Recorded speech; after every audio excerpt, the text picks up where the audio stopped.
Hello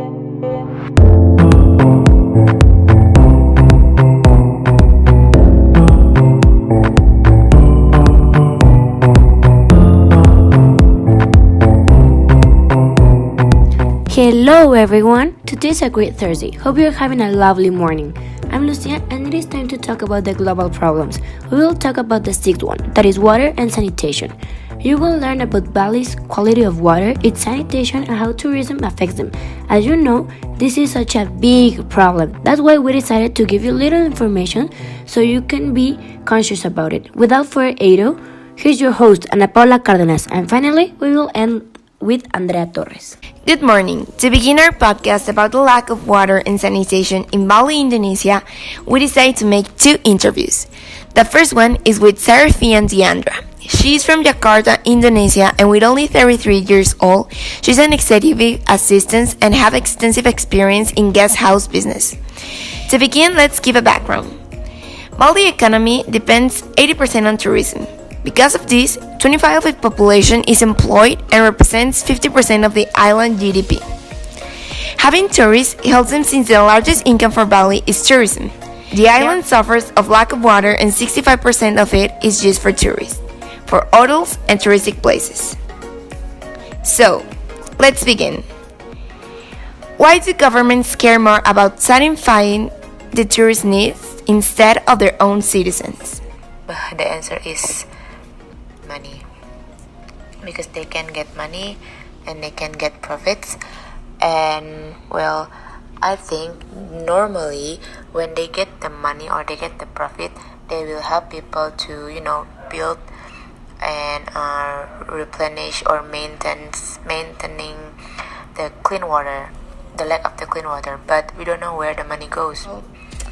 The tourist industry gets very large amounts of water in average. They get around 3 million liters of water per day, since most of the clubs constructed in Bali consume water from underground. As a result, the massive tourist development in southern Bali has excessively exploited the island's main water resources in the center and north part of the island. If investors continue constructing hotels or clubs, it will aggravate the pre-existing aquifers, depletion, and lapse subsidence, which will cause the flooding, water management, and the island to dry.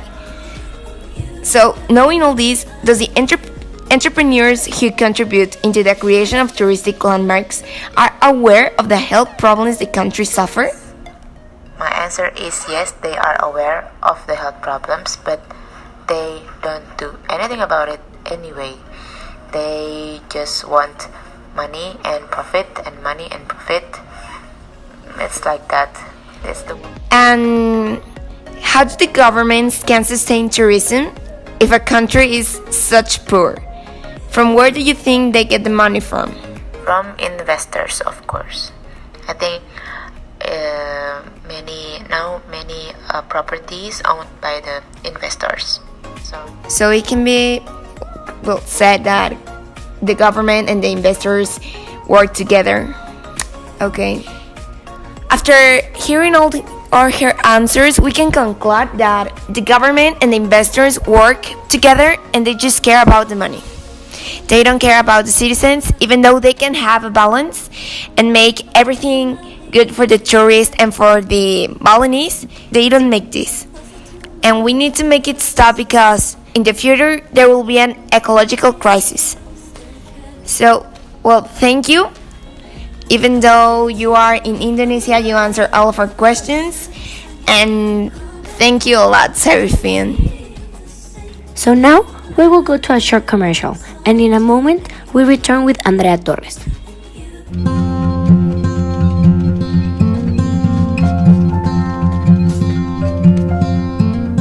Hey, brother, there's an endless road to rediscover.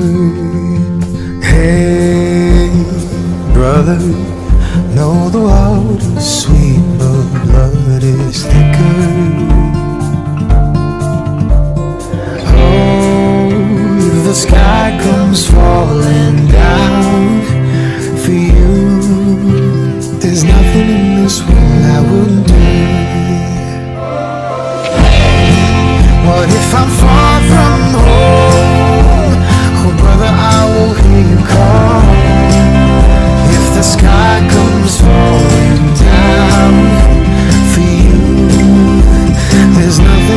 this world I wouldn't do.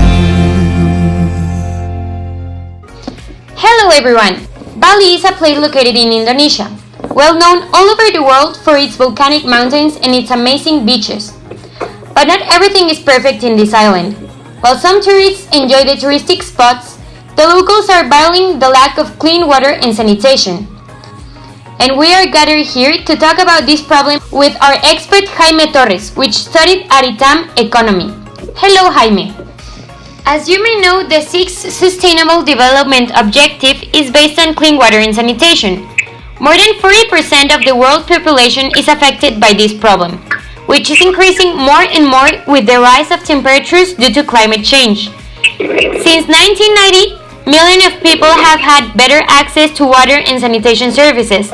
But even so, this problem is still very serious, as drinking water supplies are decreasing more.